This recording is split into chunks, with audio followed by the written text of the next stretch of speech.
আগামী ডিসেম্বরের মধ্যেই জাতীয় নির্বাচন অনুষ্ঠিত হতে হবে। ডিসেম্বর না জুন, আগে না পরে? নির্বাচন স্বচ্ছ সুষ্ঠু হওয়ার জন্য সামগ্রিক প্রক্রিয়াগুলো সম্পন্ন করে তখন যেন এটি হয়। December versus December two June, কবে নির্বাচন? 10 মাস পার হয়ে গেল, অন্তর্বর্তীকালীন সরকার নির্বাচনের দিনক্ষণ ঘোষণা করছে না। আগামী ডিসেম্বরের মধ্যেই জাতীয় নির্বাচন অনুষ্ঠিত হতে হবে। সুষ্ঠু স্বচ্ছ নির্বাচন দেওয়ার উপযুক্ত সময় হবে অন্তর্বর্তীকালীন সরকার বলেছে আগামী জুনের মধ্যে, তখন যেন এটি হয়। ডিসেম্বরের মধ্যে নির্বাচন চায় বিএনপি সহ অনেক দল। রাষ্ট্রের বিভিন্ন ক্ষেত্রে সংস্কার প্রশ্নে ঐকমত্য প্রতিষ্ঠার লক্ষ্যে রাজনৈতিক দলগুলোর সঙ্গে জাতীয় ঐকমত্য কমিশনের দ্বিতীয় পর্বের আলোচনায় নির্বাচন কবে তার পথনকশা রোডম্যাপ দেওয়ার বিষয়টি ঘুরে ফিরে গুরুত্ব পেয়েছে। আলোচনায় অংশ নেওয়া বিএনপি সহ অধিকাংশ রাজনৈতিক দল ডিসেম্বরের মধ্যে জাতীয় নির্বাচন করার পক্ষে মত দিয়েছে।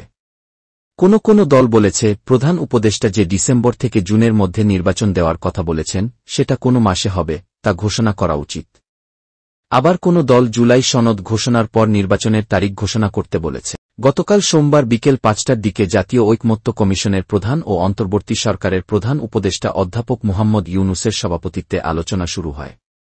সন্ধ্যা 6:45টার দিকে শেষ হয় আলোচনা সভা। ফরেন সার্ভিস একাডেমি মিলনায়তনে এ আলোচনায় বিএনপি, জামায়াতে ইসলামী, জাতীয় নাগরিক পার্টিসহ ৩০০টির বেশি দলকে আমন্ত্রণ জানানো হয়। আলোচনার সূচনা করেন প্রধান উপদেষ্টা অধ্যাপক মুহাম্মদ ইউনূস।